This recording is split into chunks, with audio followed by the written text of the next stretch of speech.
All right, everybody. Wolfpacker show right here. We got Matt Carter, Matt Coe. Another win for NC State. Look to be dominating the state of North Carolina right now. 90-74. It was a barn burner in the first half.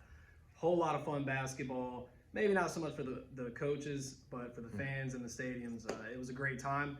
And then the second half, they kind of cooled off there, shooting almost 60% for both teams. It was insane. And then second half, like I said, started to take it back a little bit. But NC State, they stayed poised, they stayed calm, cool, collected, and Jarkel Joyner back-to-back 29-point games.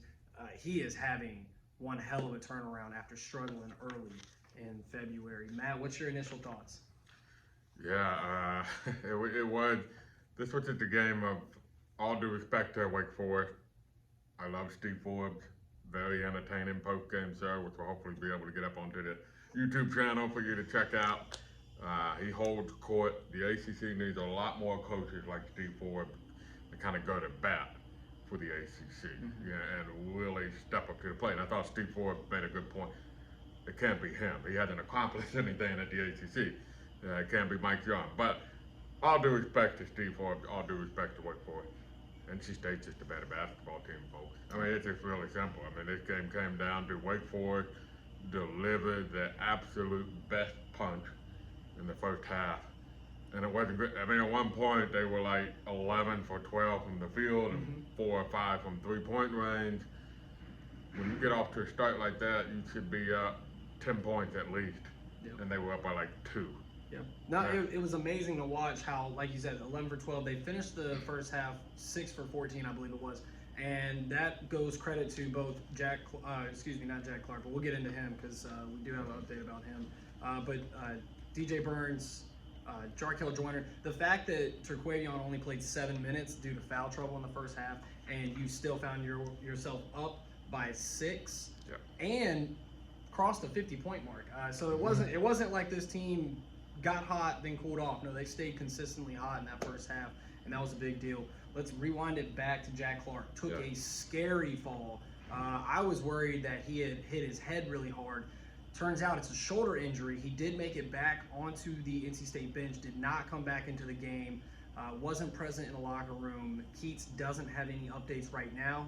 He quite simply said he doesn't know. So something about the honoring of the 83 team, it feels like deja vu all over again, where a guy goes down for NC State, hopefully not long, because Jack Clark has been such a great piece for us. What do you think this team's ceiling is if he is going to miss some time? Because the season is wrapping up here. I mean, look, they won without him, so we can't, it's a much better basketball team, obviously, with him. He played 19 minutes. How many minutes did he play in this game? It's like 14 minutes. Thank you, 7 points. Made 3 of 6 shots, 1 or 2 threes, and first of all, you don't want to see that kind of fall. And from my angle, I was baseline sitting across the way, and I'm trained not to react because I've been doing this for a long time. I got the grays in my beard to prove it. But that was one of that was one of those type of moments.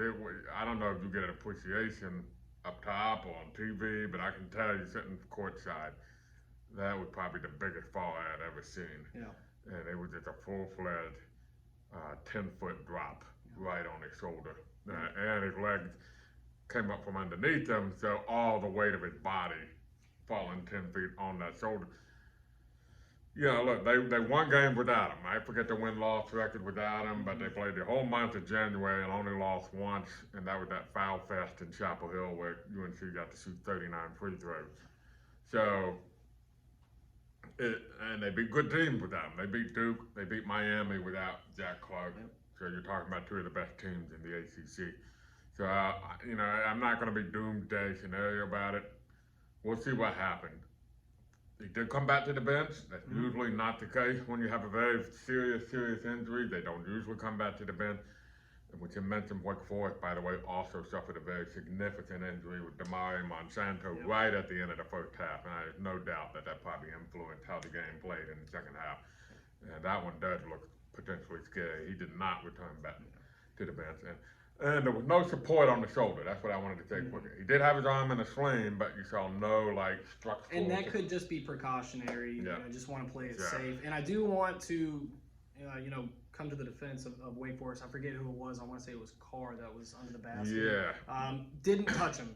The fans, I don't think they got a good view of it or whatever.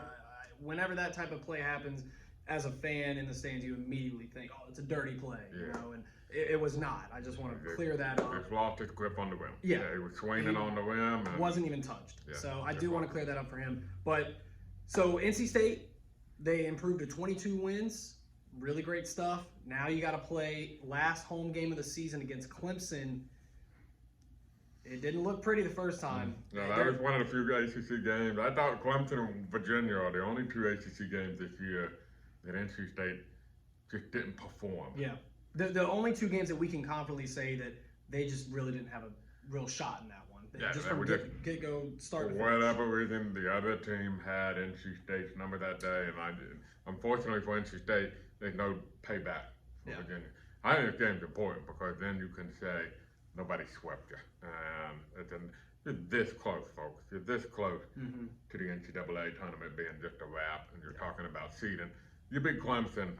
That's actually a pretty significant step because now the committee can't say, why did you lose twice to Clemson? Right. You're taking that off the and I do want to bring it back to, you now have beaten both Carolina and Wake Forest, two teams that are fighting for a NCAA tournament berth. Steve Forbes said it in the postgame. He doesn't think they're going to go to the tournament. You asked me a month ago. Yes, Wake's in. Right now, definitely not. They're going to have to go on some crazy run here in the ACC. They've got a couple of games to close out the regular season, but they've got a mountain to climb. Same thing with Carolina, barely getting a win over Notre Dame. I think that shows a lot of poise and a lot of, we're good.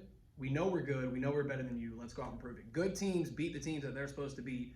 And NC State might have just ruined two teams back-to-back here in the state of North Carolina, their hopes for a tournament berth. Yeah. We'll see. But I handling success has not always been NC State's forte. Yeah. And they've handled success. They're okay with prosperity. I saw somebody tweet out, it's weird seeing NC State have prosperity and build upon it. We're so programmed to wait for that other shoe to drop. And it hasn't. How often do you follow up wins over Duke at home, and you beat Virginia Tech on the road next game out? You beat Carolina at home, you beat Wake Forest next game out.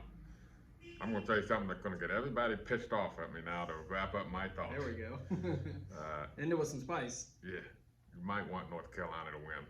I'm just going to say that from here on out. Because, listen, NC State has only played 5 teams that are locked into the NCAA tournament. That is a low number, folks.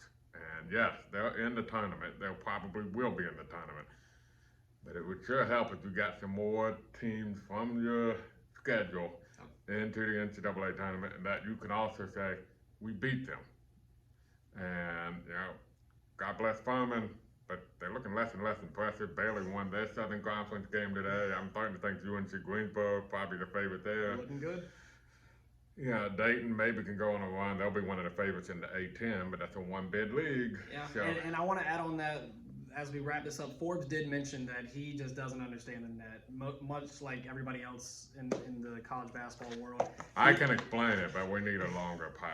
It's a lot of confusion. We got to wrap this up, guys, because it's past 12 o'clock. I got a long drive. We got a lot of work to get done. But NC State, great win, looking great. ACC tournament's right around the corner. Any closing thoughts before we head out? No, I think the biggest thing from this is they handle prosperity. They followed up success with more success. Yeah.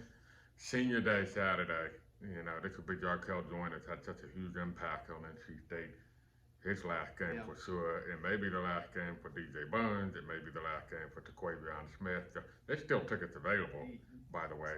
You guys hear the man. Get out there. Last home game of this special team. If it feels like 83, then y'all will definitely be out here. Jarkel Joyner creeping up on 2,000 points. We'll see if he can get it before the season ends. But that's going to do it here for the Wolfpacker. Matt Carter, Matt Coe. Be sure to like, subscribe. Shout us out on Twitter. Find us on Facebook. Show some love, and we'll show it back. All right?